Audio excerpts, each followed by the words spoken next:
실제 그 엔터프라이즈 소셜을 그 현재 이제 기업 내에 도입하셔가지고 사용하시는 기업에 계신 분들도 계실 건데요. 사실은 뭐 저희 마이크로소프트도 사용을 하고 있고요. 일부 사용을 하고 있지만 뭐 그렇다고 해서 전 직원들이 모두 다 막 잘 쓰고 있는 건 아닙니다.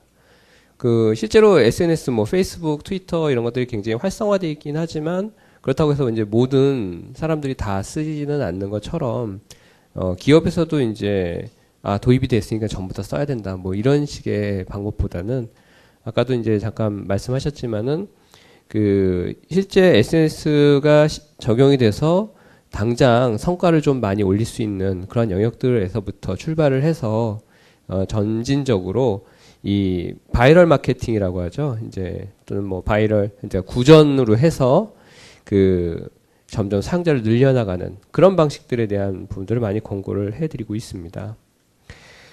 제가 막 그 오늘 준비한 세션에서는 엔터프라이즈 소셜의 그 어떤 왜 엔터프라이즈 소셜 필요한 영역이 어떤 부분이고 이 영역에 있어서의 그런 활용 시나리오는 어떻게 되는가라고 하는 부분들을 좀 준비를 했는데요. 일단 그 오늘 말씀드릴 내용의 그 요약을 좀 설명드리고자 합니다. 이 엔터프라이즈 소셜이라고 하는 것이 얘기가 되면서 그 같이 얘기되고 있는 부분들이 일하는 방식에 대한 변화에 대해서 얘기를 하고 있습니다. 기존에 이제 업무하는 방식들이 있으셨고요. 소통하는 방식들도 다 존재하고 있었습니다. 이런 것들을 엔터프라이즈라는 소셜이 됐건 아니면 다른 이름이 됐건 그 뭔가 이제 개선을 해야겠다라는 회사 내부에 어떤 움직임이 있고 그것의 어떤 도구로 소셜 테크놀로지가 사용이 되고 있는 것이고 그 목적은 결국엔 일하는 방식을 바꿔서 그 좀 더 많은 사람들이 숙련된 업무 지식을 그 지식을 필요로 하는 다른 사람들에게 어떻게 하면 빠르게 전파해주고 공유하게 할 것인가 라고 하는 것이 핵심이다라고 하는 것이죠. 그 수단이 뭐 트위터가 될 수도 있고 또는 기존의 메신저가 될 수도 있고 뭐 스마트폰이 될 수도 있을 겁니다. 그래서 그런 테크놀로지에 집중하기보다는 사실은 일하는 방식의 변화라고 하는 측면을 먼저 고려하시게 될 것이다라는 것이죠. 그래서 크게 4가지 정도의 그 상황 시나리오를 그 고려를 하게 되는데요. 첫 번째는 팀 협업 활동의 개선에 대한 부분이 되겠습니다. 여기서 말씀드린 팀이라고 하는 것은 이제 굉장히 회사마다 좀 범위가 다르실 건데요. 어떤 회사에서는 그 팀이 굉장히 어떤 큰 한 100명쯤 되는 막 이런 조직인 회사들도 있으시고요. 정말 한 서너 명 있는 팀도 있습니다. 근데 그 소셜을 통해서 뭔가 개선을 하려고 하는 팀은 이게 딱 고정화되어 있는 팀이 아닙니다. 예를 들어서 어떤 회사의 영업 1팀에 한 뭐 팀장 포함해서 한 5명 정도가 이렇게 같이 앉아 있습니다. 그분들끼리 트위터로 뭔가 막 공유해서 업무를 하실 일이 있을까요? 사실 그 정도 규모의 팀이고 그 팀의 목적은 골이 똑같습니다. 그렇기 때문에 그분들은 그냥 눈빛만 봐도 서로 마음이 통해야 되고 서로의 그 집에 진짜 숟가락이 몇 개 있는지 알 정도로 서로에 대해서 더 잘 알고 있어야 되고 소통을 잘 하고 있습니다. 그래서 여기서 의미하는 팀 협업에 대한 개선 부분은 그러한 영역이 아니라 어떤 목적을 위해서 TFT가 구성이 된다거나 또는 다른 부서와의 어떤 일을 하기 위한 그런 그 기능별 펑셔널 팀에 대한 얘기들을 하고 있는 겁니다. 그래서 실제로 그 많은 기업에서 이 팀 활동에 어려움을 겪고 있는데요. 실제로 그러니까 이 서로 다른 목적을 가지고 있는 팀 멤버들 간의 협업을 조율하는 데 굉장히 많은 시간을 보내게 된다는 겁니다. 대표적인 예가 뭐 그런 것들입니다. 문서 취합 같은 거 하나만 보더라도 그 취합을 하려면 템플릿을 배포하고 다시 그걸 받고 또 그 템플릿에 있는 폰트나 또는 레이아웃이나 이런 것들 제대로 맞췄는지 확인도 해야 되고 넘버링은 맞는지 그래서 취합하는 사람들이 굉장히 많은 시간을 보내게 되는 것이죠. 두 번째로 임직원의 참여 기회를 확대시켜보자라는 얘기들을 합니다. 그 최근 몇 년 동안에 이제 뭐 포탈이든 뭐 또는 ECM이든 스마트워크이든 이런 프로젝트들에 대한 것들을 이제 그 방문을 드려보면은 사내 전문가 식별에 대한 고민들을 굉장히 많이 하십니다. 그 사내 전문가라고 하는 것은 이제 어떤 업무 지식, 숙련된 업무 지식을 갖고 계신 분들이 되겠죠. 이제 그런 분들을 어떻게 식별할 거냐? 그럼 뭐 부서장이 추천해서 올려줄 거냐? 아니면 뭐 문서를 많이 등록한 사람을 하게 할 거냐? 이런 여러 가지 고민들이 있으실 건데요. 가장 좋은 건 이제 그 사람들이 뭔가 이렇게 회사의 업무에 기여할 수 있는 기회를 자꾸 많이 마련해 주는 것이다라는 것이죠. 그런데 이제 사람들의 습성이 특히 이제 뭐 주로 이제 동양 쪽 사람들이 문화들이 사람들 많아서 잘 나서지 않죠. 이렇게 나서면 나댄다고 이제 혼나기도 하고 하기 때문에 질문도 잘 안 하고 또 정답 뭐 이렇게 퀴즈 내도 상품이 걸리지 않는 이상은 답변도 잘 안 하시죠. 예, 그런 성향들이 좀 있으시다라는 겁니다. 회사 내에서도 마찬가지죠. 내가 어떤 업무 지식을 알고 있지만 굳이 그 사람한테 가서 물어보지 않으면 이렇게 나서가지고 막 뭔가를 블로그를 만들어내거나 이런 활동들을 잘 안 하시는 경우들이 많이 있다는 겁니다. 근데 그분들이 그러면 내가 갖고 있는 지식을 남하고 공유하기 싫어서 그러느냐 하면 그렇진 않다는 거죠.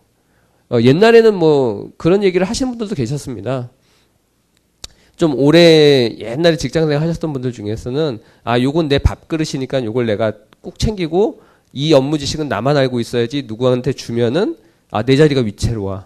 내가 나이 들면 내가 쫓겨날 거야. 뭐 이런 것 때문에 공유를 안 하셨던 그런 시절도 있었다고 합니다. 근데 지금은 이제 사실 그렇게 살 수도 없고 그런 정도로 묵혀져 있는 어떤 컨텐츠는 사실은 별로 도움이 안 됩니다. 그렇기 때문에 갖고 있는 지식을 굉장히 이렇게 남들을 가르쳐주고 이런 분위기들은 많이 조성이 됐지만 여전히 이 참여를 할 수 있는 기회가 많지 않기 때문에 그런 것들을 어떻게 북돋워 줄 것인가라는 것이 이제 고민스러운 영역이다라는 것이죠. 세 번째는 이제 시장 대응에 대한 부분이 되겠습니다. 그러니까 어떻게 민첩하게 시장 변화 상황에 대응을 해 나갈 것이냐라고 하는 부분들이 있습니다. 그래서 그 기업 중에는 이제 리더 그룹들이 있고요. 그다음에 패스트 팔로우라 그래가지고 남들이 치고 나간 영역에 굉장히 빠르게 잘 쫓아가는 기업들이 있습니다. 보통 이제 스마트폰 쪽에서는 삼성전자를 예전에는 패스트 팔로우라고 얘기를 했었죠. 그래서 그 선두에 있는 사람들이 뭐 노키아가 됐건 애플이 됐건 또는 뭐 블랙베리가 됐건 그런 한때 리더 그룹에 있었던 기업들이 가는 것들을 굉장히 빠르게 쫓아가서 그 시장에 어느 정도 이상의 점유율을 가져갔던. 예. 그래서 삼성을 패스트 팔로우라고 얘기했었습니다. 하지만 이제는 삼성을 이제 리더라고 얘기하는 사람들이 이제 굉장히 많아지고 있습니다. 이제 그런 식으로 이제 민첩하게 시장에 대응하려면 결국에는 업무들을 빨리 이렇게 수행하셔야 되는 거고 그 빠르게 수행할 때 가장 문제점들은 리스크라든가 어떤 업무 과정에 있어서의 실수를 얼마나 줄이냐가 굉장히 중요하다는 것이죠. 그랬을 때 가장 도움을 줄 수 있는 사람들은 사실은 그 일에 숙련되어 있고 경험이 많은 베테랑들이 될 수 있을 겁니다. 그래서 그런 그 민첩한 시장 대응에 어떻게 그 기업에서 잘 대응을 하게 될 것인가. 그리고 거기에는 변화에 대한 저항에 분명히 직면을 하게 된다는 겁니다. 혁신 기업의 뭐 딜레마라는 책이 있습니다. 그 기업에서 얘기하고자 하는 것들을 뭐 여러 가지 내용들이 있지만은 이 어느 기업이나 요즘 이제 화두가 혁신이라고도 아까 말씀하셨지만요. 혁신 제품도 내놓고 싶고 혁신 서비스도 내놓고 싶은 그런 갈망들이 다 있습니다. 그래야지만 기업이 굉장히 크게 성장할 수 있으니까요. 하지만 내부적으로 보면 거기에는 굉장한 저항이 있다는 겁니다. 그 혁신 기업의 딜레마라는 책에 보면은 거기는 이제 주로 하드디스크 제조업체들의 딜레마에 대해서 얘기를 좀 하고 있습니다. 좀 오래된 얘기죠. 그 데이터를 수집을 했으니까요. 옛날에 하드디스크 크기가 얼마나 컸는지 아십니까?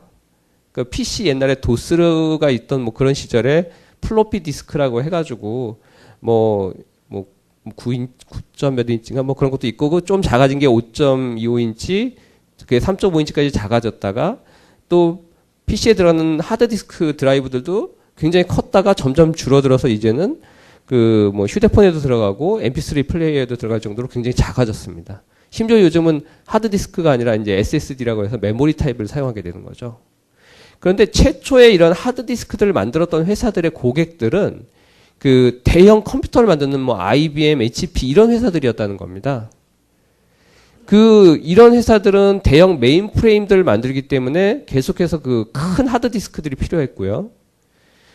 그들이 고객은 주로 IBM, HP, 델과 같은 하드웨어 업체들이니까 고객들한테 아무리 서베이를 해봐도 큰 디스크, 용량이 큰 거, 절대로 작은 디스크에 대한 수요는 없었다는 겁니다. 그런 상태에서는 어떤 파괴적인 혁신이 일어나기 어렵다는 거죠. 왜냐하면 하드디스크 드라이브를 만드는 회사에서 입장에서는 그 사이즈를 조정하는 것 자체가 굉장히 그 공장 라인을 교체해야 되는 거기 때문에 엄청난 투자를 해야 되는 겁니다. 그런데 만약에 그 사람들이 지금 요즘 나오는 뭐 2.5인치짜리 하드디스크 드라이브를 만약에 R&D에서 연구 시안을 올렸다고 한다면 이제 CEO한테 보고가 올라가겠죠. 올라와서 이거 좋을 것 같습니다. 근데 이거 가지고 얼마를 벌 수 있는데 라고 하면 말할 근거가 없다는 거죠. 왜냐하면 그들의 고객, 그들이 이미 알고 있는 친한 고객들은 다 2.5인치짜리가 아니라 대형 메인 프레임에 들어가는 하드디스크를 원하고 있기 때문입니다. 근데 실제로 이제 거꾸로 작은 하드디스크 드라이브는 요즘 그 내비게이션이라든가 이런 다른, 그러니까 컴퓨터가 아니죠. 우리가 흔히 알고 있는 그런 컴퓨터가 아니라 다른 휴대용에 이제 들어가게 되고 그런 쪽에 이제 투자했던 기업들이 새로운 혁신 기업으로서 이렇게 그러니까 나타난 사례들에 대해서 얘기를 하고 있습니다. 그 책에서 얘기하고자 하는 것은 그러면 좀 더 고성능의 대형 하드디스크에 투자하는 게 더 옳았겠느냐? 아니면 그 투자 비용을 가지고 소형 디스크를 만드는 게 옳았겠느냐? 지금 와서 생각해 보면 소형 디스크를 만드는 게 맞다라고 생각할 수 있겠지만 그 당시에 그거에 대해서 판단할 수 있는 근거는 많지 않다는 겁니다. 그만큼 이제 세상이 변화하는 데 있어서의 그 저항은 내부적으로도 굉장히 많기 때문에 이것을 어떻게 하면 이렇게 회피해 나갈 수 있을까? 그리고 좀 더 많은 그 정확한 통찰력을 얻을 수 있을까라고 하는 것이 기업들의 큰 고민이라는 것이죠. 그리고 끝으로 이제 조직 간의 연결이라고 하는 부분이 되겠는데요. 이런 것들은 기업 내에 사실은 업무 지식과 관련된 그 내용들이 굉장히 많이 산재되어 있습니다. 사실은 많이 산재되어 있는데 그런 것들을 실제로 찾아내기가 굉장히 어렵다는 것이죠. 그러니까 회사 내에 그런 정보들이 있다라는 사실은 아는데 그게 어디 있는지 누가 갖고 있는지에 대해서는 잘 알기 어려운 부분들이 있다는 겁니다. 그것을 어떻게 하면 잘 구성해서 만들어낼 수 있을까라고 하는 게 이제 그 다음 고민이 될 거라는 것이죠. 이런 그 네 가지 꼭지들 각각에 대해서 이제 설명을 좀 드려보고자 합니다. 이해를 돕기 위해서 그 대표적인 엔터프라이즈 소셜 서비스 중에 하나인 야머의 기능을 차용을 해서 그 필요한 기능들을 한번 설명을 해 보겠습니다. 보시는 그 화면에 왼쪽에 있는 화면이 이제 야머 그 화면이 되겠고요. 이 팀 협업, 그러니까 아까 말씀드린 것처럼 바로 내 옆자리에 있는 사람과의 협업이 아닙니다. 그게 아니라 TFT라든가 어떤 목적에 의해서 만난 사람들에 대한 협업을 개선시키기 위해서 필요한 첫 번째 필요한 부분들은 그룹이라고 하는 기능이 되겠습니다. 이것은 이제 어떤 특정 프로젝트 또는 어떤 고를 위해서 관련된 모든 정보들을 한 곳에 모아두고 거기서 같이 보게 된다는 것이죠. 이미 기업 내 포털에서는 팀사이트 또는 팀룸이라는 이름을 가지고 그런 그 목적을 가진 사이트들이 이미 있으실 겁니다. 그게 이런 소셜 부분과 그럼 완전히 괴리되어 있느냐? 그거는 아니라는 것이죠. 그런 팀사이트나 팀룸이나 여기서 말하는 그룹이라고 하는 것은 그 목적 자체는 동일합니다. 다만 그것을 사용하는 방법이라는 형식이나 이런 것들이 인터넷에서 이제 흔히 우리가 소셜 네트워크 서비스에서 사용하는 것처럼 굉장히 사용이 쉽고 편리하게 사용할 수 있다는 것이고요. 두 번째는 보통 그런 팀 사이트들은 주로 이제 문서들을 주로 공유를 하고 거기에 이제 뭐 일정까지도 같이 공유하는 경우도 있을 겁니다. 근데 여기에 더해지는 부분들은 그 액티비티에 관련된 부분들까지도 다. 그래서 어떤 과정 문서라든가 또는 어떤 사람들의 회의기로 그다음에 그 서로 주고받은 내용들, 의사 개진한 내용 이런 것들에 대한 정보들이 하나의 사이트에 모두 다 모아져 있다는 것이고요. 아까 그 앞에서 잠깐 말씀드린 것처럼 그 사내 전문가들의 참여를 그 독려하는 방법 중에 하나가 얼굴 보고 이렇게 여러 사람 있는 데서 이제 물어보면 답변을 안 주지만 뭐 지식인 같은데 이렇게 질문으로 온라인으로 남겨주면 거기에 또 답변을 하시는 분들도 계시거든요. 네, 그러한 기능들을 통해 가지고 이 관련된 그 커멘트까지도 다 한꺼번에 관리하는 그런 기능들이 필수적이라는 것이고요. 두 번째는 그 노트라고 표현된 그 공동 작성에 관련된 부분들입니다. 어떤 문서라 또는 어떤 그 컨텐츠들을 작성했을 때 그것을 실시간으로 빠르게 공유할 수 있게 되는 것이고요. 그 다음에 이제 동시 편집이라든가 하는 작업들을 통해 가지고 하나의 문서를 여러 명이 같이 작업을 하는 겁니다. 그런 대표적인 게 이제 인터넷상의 위키 같은 플랫폼이 그런 기능들을 제공하고 있고요. 그 다음에 그 마이크로소프트의 그 오피스 웹앱스가 이제 공동 편집 기능들을 제공을 하고 있습니다. 어떤 특정 문서를 가지고 그 공동 작업을 하기 위해서 템플릿을 배포하고 다시 취합을 하고 또 그 포맷을 맞추고 하는 이런 작업들도 효율적일 때가 있지만 그 간단한 문서 작업이나 커멘트 같은 것들은 실시간으로 같이 접속을 해서 공동 편집하고 그 변화되는 부분들을 실시간으로 같이 공유하면서 점검을 한다면 이걸 위해서 따로 또 모여가지고 리뷰하거나 취합하는 데 많은 시간을 소요되지 않더라도 빠르게 취합 작업이 끝날 수 있다는 것이죠. 그리고 끝으로 이제 원래 그 트위터나 페이스북에서 가장 잘하는 부분들이 정보를 공유하고 전파하는 속도 부분이 되겠습니다. 그래서 파일을 업로드하고 그것을 누군가한테 공유하고 하는 그런 기본적인 기능들을 굉장히 잘 구체화되어 있다라는 것이죠. 이렇게 그 하나의 사이트에서 모든 것들을 관리하고 그 다음에 여기에 이제 공동 작성 작업들을 하게 되면 또 하나 이제 그 좋아지는 부분들은 누군가 취합 문서를 굉장히 늦게 주는 사람들이 있습니다. 그러니까 기한을 잘 안 지키고 늦게 주는 사람들이 있는데 그런 것들에 대한 기록까지도 이 사이트에 쭉 다 남습니다. 그래서 누가 허들이 됐고 누가 업무하는 데 있어서의 어떤 그 딜레이를 지연을 만들었고 이런 것들이 워크플로우를 태우지 않더라도 자연스럽게 나타나게 되는 것이죠. 그렇기 때문에 서로 사실 업무하는 데 있어서 긴장감도 유지되는 그런 효과들도 있게 됩니다. 앞에서 이제 야모 그 서비스를 통해서 제가 기능을 세 가지 정도 설명을 드렸는데요. 그래서 이 팀 협업 활동에서 그럼 개선시키고자 하는 부분들은 무엇이냐?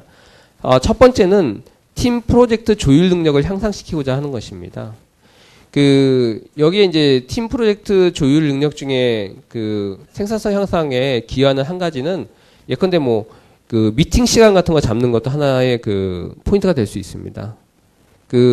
실제로 여러 사람이 모이는 회의를 준비하고자 하실 때 가장 시간을 많이 쏟는 부분들이 어떤 것일까요? 각각의 스케줄 확인해가지고 빈 시간 찾아서 조율해서 회의 시간 잡는 것이 그 중에 하나입니다. 저희는 이제 SNS를 가기 이전에 이미 익스체인지, 아웃룩 이런 것들을 이용을 해가지고 서로의 일정을 등록하고 그것을 공유하고 함으로써 빈 시간대를 찾아내고 그래서 회의를 주최하는 사람이 참석자들을 리스트를 다 포함시키면 이 사람들의 빈 시간이 언제인지를 시스템이 추천을 해줍니다. 거기에는 회의실까지도 같이 추천이 됩니다. 그래서 언제 몇 시에 어떤 회의실에서 누구가 한다라고 하는 부분들을 한 번에 일단 발송할 수 있고요. 그렇게 발송을 해서 피드백을 받게 되면 과거에 일일이 사람 각각한테 쫓아다니면서 언제 되세요? 시간 2-3개씩 주세요. 라고 해서 취합했을 때보다 굉장히 빠르게 일 처리를 할 수 있다라는 것이죠. 두 번째는 팀 사일로를 제거하는 겁니다. 이 사일로라는 말이 좀 생소하실 수도 있을 건데요. 저렇게 생각하시면 됩니다. 기업 내 보통 엔터프라이즈 포탈들을 많이 도입을 하시거든요. 그래서 그 포탈을 도입하실 때는 모든 업무를, 그러니까 워크플레이스를 포탈로 가져가자라는 의미에서 만드시게 되는데, 각 파트나 어떤 팀이나 이런 쪽 업무에 안 맞을 수가 있습니다. 왜냐하면 굉장히 큰 규모의 회사 같으면 직무가 굉장히 다양하기 때문에 그 포탈의 기능 하나 가지고 그걸 다 맞춰줄 수가 없다라는 것이죠. 그렇기 때문에 부서별로 조그만 시스템들을 따로 만드시는 경우들이 굉장히 많습니다. 그리고 과거에는 지금도 많은 기업들이 좀 그렇게 갖고 계시긴 한데 PC 같은 거 한 대 구입하셔가지고 부서 파일 서버로 쓰시는 경우도 굉장히 많습니다. 그렇게 함으로써 그 부서에 있는 팀원들 간에는 그 문서들이 공유가 되지만 사실은 그런 내용들을 찾고자 하는 사람들한테는 그것들이 전달되지 않는다는 것이죠. 그랬을 때 그런 파일 서버라든가 또는 특정 부서에서 운영하는 뭐 홈페이지 서버 또는 다른 서버들 이런 것들이 다 그 사일로들에 해당되는 것들입니다. 그런 것들이 각각으로 운영이 되더라도 사실 공유만 잘 되고 검색만 잘 할 수 있으면 사실 문제될 게 없습니다. 그래서 이 소셜 테크놀로지를 이용을 해서 그 사일로들을 다 부셔가지고 하나의 인프라로 들어오게 만든다는 것이 아니라 소셜 테크놀로지를 이용해서 그런 것들을 서로 연결시키고 공유하고 검색을 잘 할 수 있게끔 하게 됨으로써 그런 사일로들이 제거되게끔 한다라는 것이죠. 세 번째 이제 작업이라든가 일정에 대한 관리를 손쉽게 할 수 있고 공유할 수 있게 한다는 것입니다.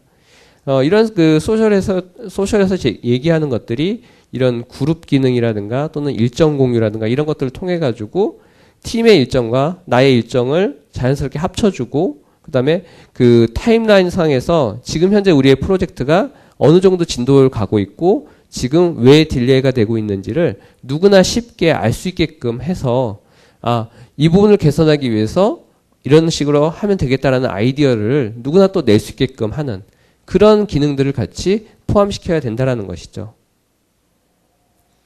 그 다음에 임직원 참여의 기회 확대 부분이 되겠습니다. 보시게 되면은 지금 그림에 별표, 왕별 하나 이렇게 또 어떤 분이 받았습니다.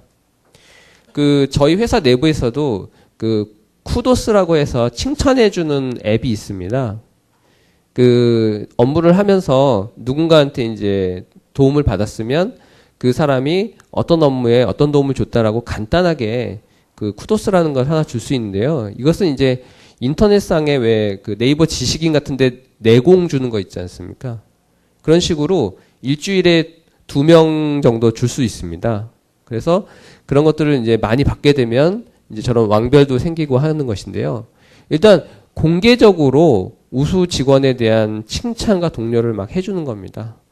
물론 저게 이제 상을 주는 건 아닙니다. 상을 주는 건 아니지만 아주 작은 일에도 이제 칭찬을 해주고 또 뭐 아니면 그 사람이 올린 문서나 글에 대해서 좋아요 버튼 해주고 뭐 이런 것들을 통해 가지고 그 사람들이 이런 활동들을 좀 더 신나서 할 수 있게끔 하자라는 것이죠. 그리고 조심스럽게 굉장히 수줍어하면서 한마디 적은 글에 사람들이 막 호응을 해주면 또 그 사람이 또 이렇게 마음을 다잡아 먹고 앞으로 글도 많이 올릴 수 있다는 것이죠.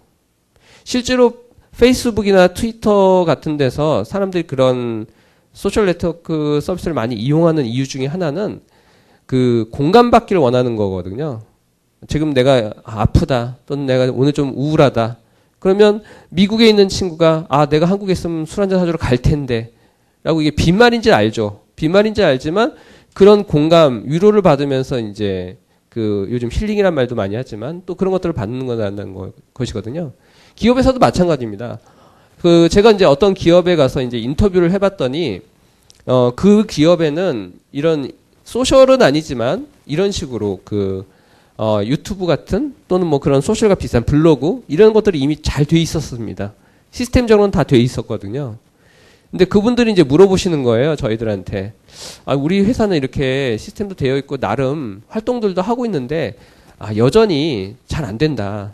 사람들이 잘 많이 안 오고 참여가 좀 처음에는 좀 하는 것 같더니 좀 저조해지더라 라는 말씀을 하시더라고요. 그래서 이제 거기 시스템들을 한번 쭉 봤습니다. 쭉 봤더니 뭐 게시판이면 게시판, 블로그면 블로그, 유튜브면 유튜브 뭐 이런 식으로 각각 채널별로 올리게 돼 있습니다. 근데 그 채널에 올려진 거에 대해서 누가 봤는지, 누가 내 걸 봤는지, 또 봤는데 좋다 그랬는지 나빴다고 했는지 아무런 반응이 없습니다.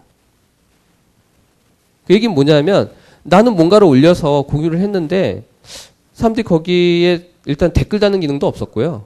좋아요 버튼도 없습니다. 조회수 같은 거 표시하는 기능도 없습니다. 그리고 설사 그런 것들이 일부 있는 채널도 있었는데 거기에 조회수가 늘거나 좋아요가 늘어나도 저한테 뭐 알림 같은 건 없습니다. 제가 그 채널에 다시 찾아가 봐야지만 알 수 있습니다. 그러면 재미없죠. 자기는 어쨌든 생각해서 지식을 공유하기 위해서 올렸는데 거기에 아무 반응이 없는 겁니다. 만약에 인터넷에서 그렇다면 어떨까요? 인터넷에서 그렇다면 지금처럼 사람들이 지식인의 자기 굉장한 전문 지식들까지 올려가면서 그렇게 활동을 할까요? 또 유튜브는 어떨까요? 유튜브에 동영상 찍어가지고 올릴까요? 그렇지 않을 거라는 겁니다. 그 사람들의 참여가 아무래도 그렇게 뭐 기업 내라는 한정된 인원에서 일어나기 때문에 인터넷처럼 많을 수는 없습니다. 인터넷처럼 많을 수는 없지만 그 최소한의 사람들이 서로 공감해주고 하는 것들을 느낄 수 있게끔 해줘야 된다는 것이거든요. 그런 것들 때문에 이제 그 공개적으로 저런 것들에 대한 칭찬이나 독려를 할 수 있는 체계가 준비돼야 된다는 것이고요. 두 번째, 그 설문조사 같은 기능들은 이미 그 내부 그룹에 갖고 계시죠. 예, 마찬가지로 소셜에서도 필요한데 이게 어떤 대단한 설문을 작성한다라는 의미가 아니라 그 묻고 답하기 정도의 수준으로 생각하시면 되겠습니다. 그래서 설문을 작성하고 또 즉각적인 응답을 요청할 수도 있고 또 거기에 묻고 답하는 어떤 그 피드백 루프의 그 질의응답 속도에 대한 향상을 제공을 함으로써 이 사람들이 묻는 재미도 있고 또 거기에 답변을 달아주면 또 거기에 또 뭐 감사합니다라는 표시라도 해주게 되면 그걸로 해서 흥이 나서 또 다른 질문에 답변을 하려는 동기가 부여된다는 것이죠. 세 번째, 멘셔닝 기능입니다. 이 멘셔닝 기능은 소셜 테크놀로지 중에 이제 좀 핵심적인 기능 중에 하나가 되겠는데요. 사내 전문가를 참여시키고 동료들에게 중요한 정보를 알릴 수 있다라는 것입니다. 저희 내부에서도 이제 그 야머를 인수한 이후에 그 저희들 이제 각자 기술 영역별로 이런 커뮤니티 사이트들이 있습니다. 그래서 이제 야머 사이트를 굉장히 많이 사용을 하고 있는데요. 거기에 이제 어떤 사람들이 이제 그 예컨대 전문 지식을 가지고 자기 블로그를 올릴 수도 있고요. 자기가 만든 문서를 올릴 수도 있습니다. 그랬을 때 그 사람에게 질문을 하고 싶다면 저 멘션 기능을 써서 뭐 윤진섭 부장 해가지고 이렇게 보내게 되면 그 사람한테는 이 뉴스 피드만 가는 게 아니라 이메일로 이렇게 노티피케이션이 갑니다. 또 마찬가지로 내가 어떤 그 중요한 정보에 대해서 내 부서원들한테 공유시키고 싶다면 우리 부서원의 그 부서 명칭에 해당되는 것을 멘셔닝 해가지고 하게 되면 그 부서원들한테 이메일로 날아가는 겁니다. 왜냐하면 마이크로소프트 내에서는 아직까지는 그 소통의 가장 중요한 채널이 이메일입니다. 그 제가 다른 회사 뭐 최근에 가본 적은 없기 때문에 모르겠지만 아마 마이크로소프트만큼 이메일이 중요한 소통 도구인 회사도 드물 겁니다. 저희는 웬만한 승인 프로세스도 이메일로 물어보고요. 회의 잡혔다, 일정이 어쩌다, 또 휴가원 제가 제출하면 시스템에서 이메일로 제 일정으로 이렇게 쭉 꽂아줍니다. 뭐 이런 식으로 이메일을 굉장히 많이 쓰고 이메일에 응답하는 속도도 굉장히 빨라야 됩니다. 저희는 스마트폰도 회사에서 주고 뭐 네트워크 그 통신비도 지원을 해주기 때문에 반대로 응답 속도가 좀 빨라야 됩니다. 느리면은 이제 좀 뭐 인사고과에 저게 하진 않지만 그 같이 일하는 사람들이 싫어합니다. 그 사람을. 그런데 이러한 멘셔닝 기능을 통해 가지고 사람들로 하여금 자꾸 저쪽에 관심을 갖게끔 유도하는 기능들을 제공하게 되는 것이죠. 그래서 중요한 것들은 멘셔닝으로 공유를 하고 덜 중요한 것들은 그냥 일반적인 포스팅을 통해서 그 공유를 하게 되는 형식을 취하게 됩니다. 그래서 이제 결국 임직원 참여의 기회를 확대한다라는 의미는 이제까지는 어떤 업무적인 디스커션이나 이런 것들에 대한 영역을 특정 조직 내에서만 하셨다는 거죠. 예컨대 R&D 부서에서 저희 회사 이제 그 서피스라는 태블릿이 얼마 전에 이제 런치가 됐는데요. 그러면 그걸 만드는 R&D 그 팀끼리만 아이디어 회의를 하고 뭐 이런 것들을 하게 되는데 그런 것들이 아니라 이제 그런 장벽들을 좀 넘어서서 그 서피스를 만드는데도 굉장히 많은 테크놀로지들이 필요하거든요.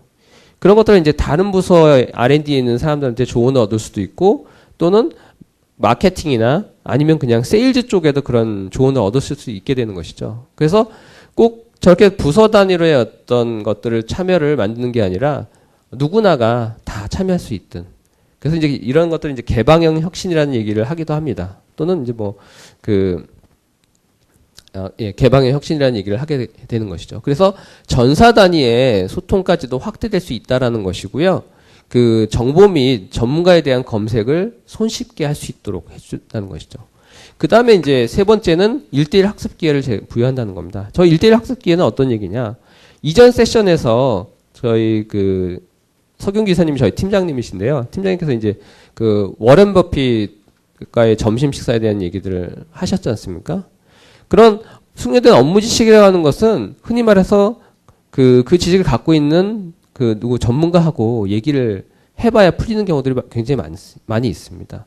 그러니까 그분이 만든 어떤 문서만 봐갖고 잘 이해가 안 될 수 있고 또한 내가 처한 상황이 그 문서에 있는 내용하고 좀 다를 수 있기 때문입니다. 그런데 일단 그런 지식을 갖고 있는 사람이 누군지 찾는 것 자체도 쉽지 않고요. 그 다음에 생전 처음 보는 사람한테 불쑥 찾아가가지고 얼굴 보면서 또는 전화해가지고 그거 뭔가를 알려달라고 할 수 있는 사람이 얼마나 있을까요? 사실은 영업 직군에 있는 사람들은 꽤 그런 일을 잘 합니다. 왜냐하면 모르는 사람한테 가서 물건을 팔아야 되기 때문에, 예, 아무한테나 그냥 전화번호만 알면 그 아는 사람 사돈의 8천 이름이라도 돼가지고 전화해서 망부간내로 물어보기도 합니다. 하지만 대부분의 사람들은 사실 그렇지 않다라는 것이죠. 그리고 회사 내에서는 특히나 그렇게 하기가 더 힘들다는 겁니다. 그 사람 업무가 분명히 있고 그 사람도 바쁜데 내 업무에 도움을 받기 위해서 그 사람한테 무작정 전화하거나 또는 이메일을 보내거나 하는 것들은 굉장히 쉽지 않은 일이라는 거죠.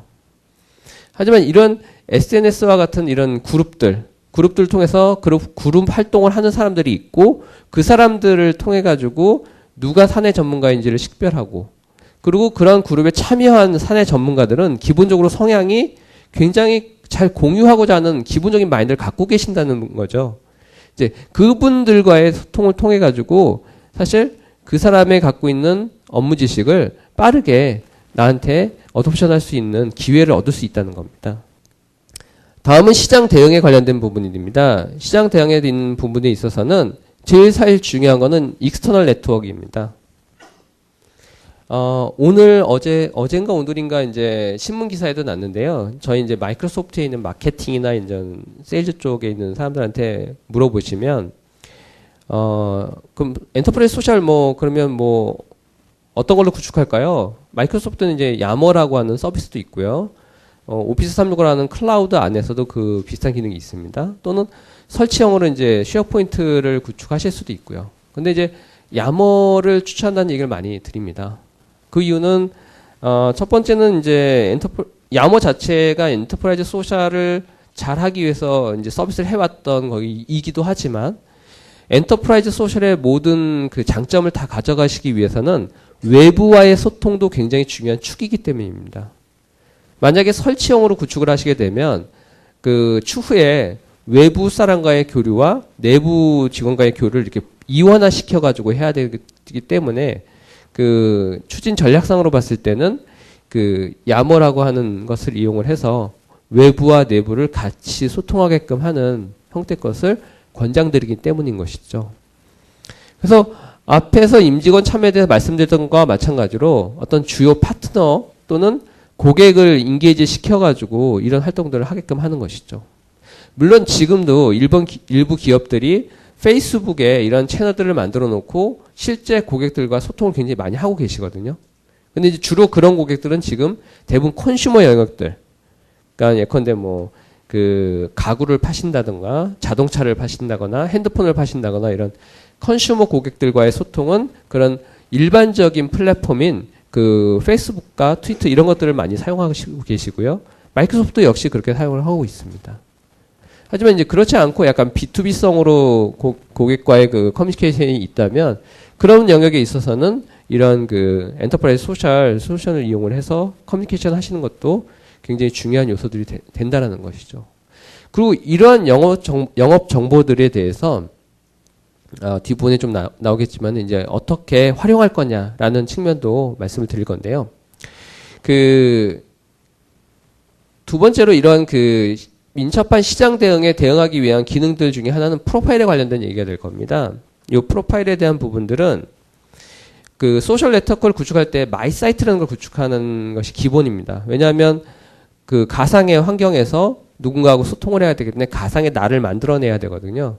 거기에는 HR 정보 이외에 내 그 과적 관계부터 시작해가지고 내가 했던 프로젝트, 관심 있는 영역 이런 것들이 있을 겁니다.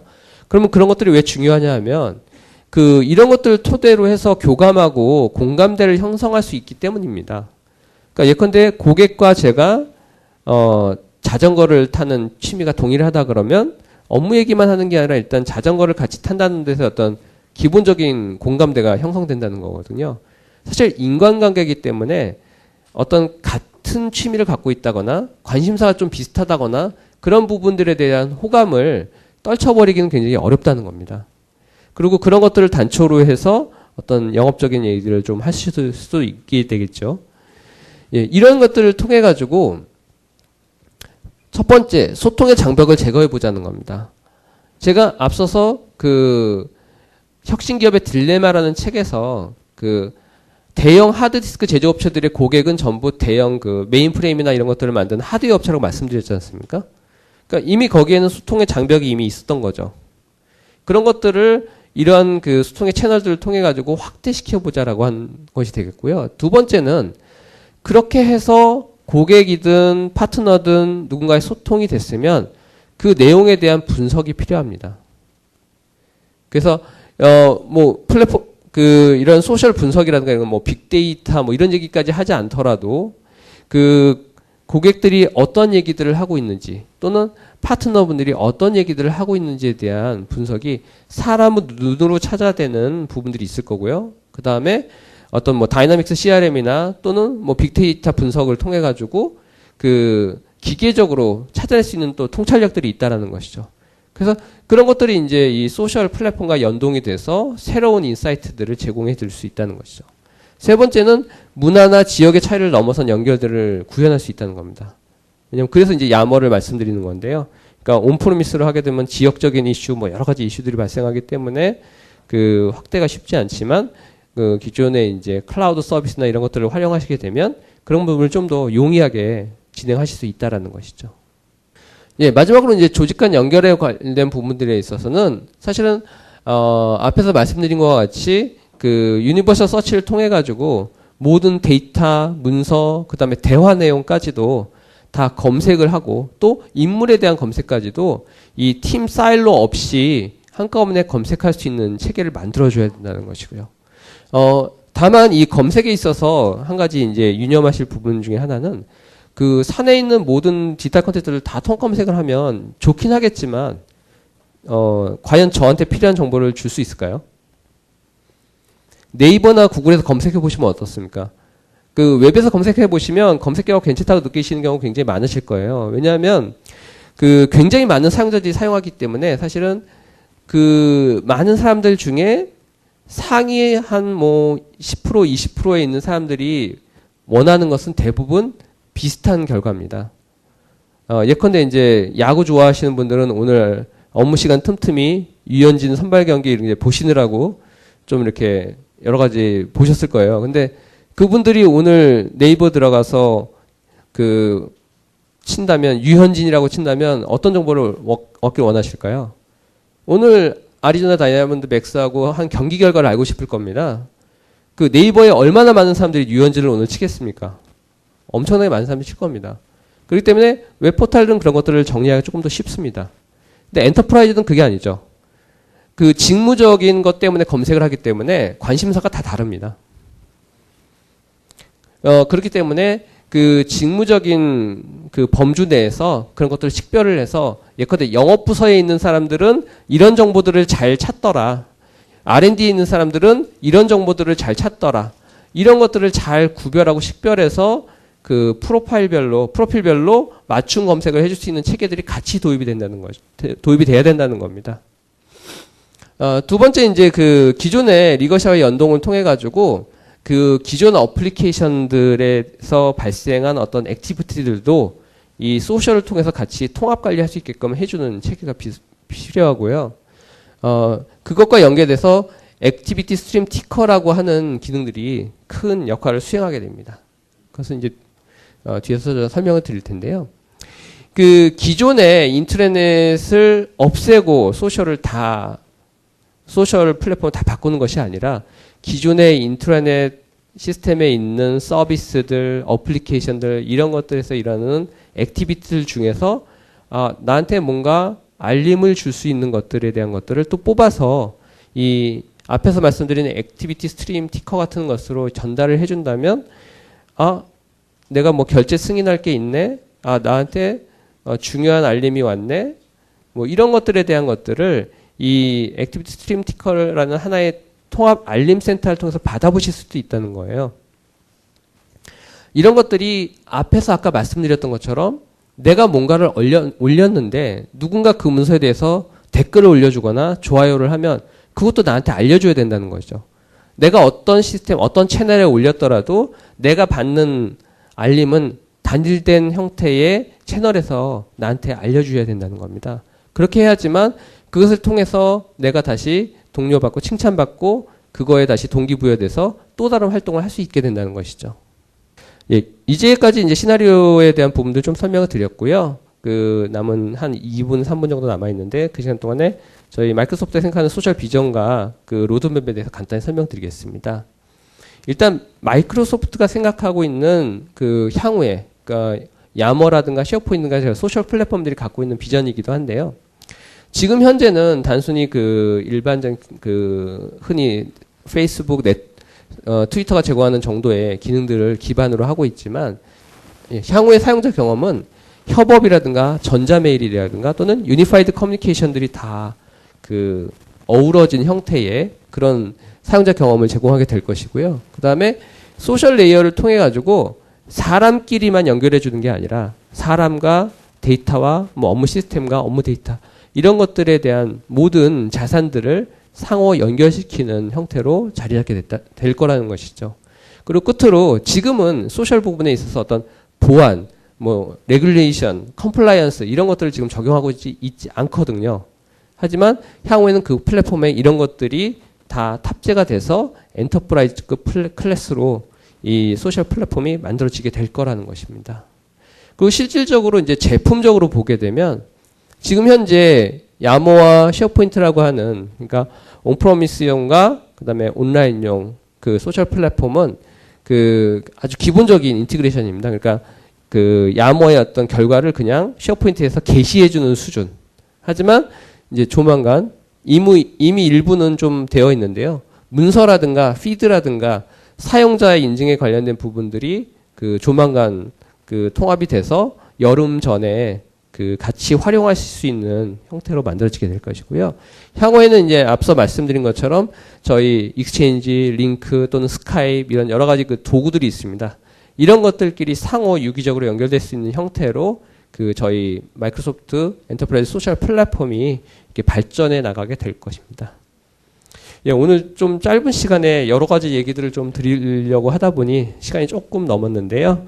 예, 그 제가 준비한 거는 오늘 여기까지 준비를 했고요. 예, 경청해 주셔서 감사합니다.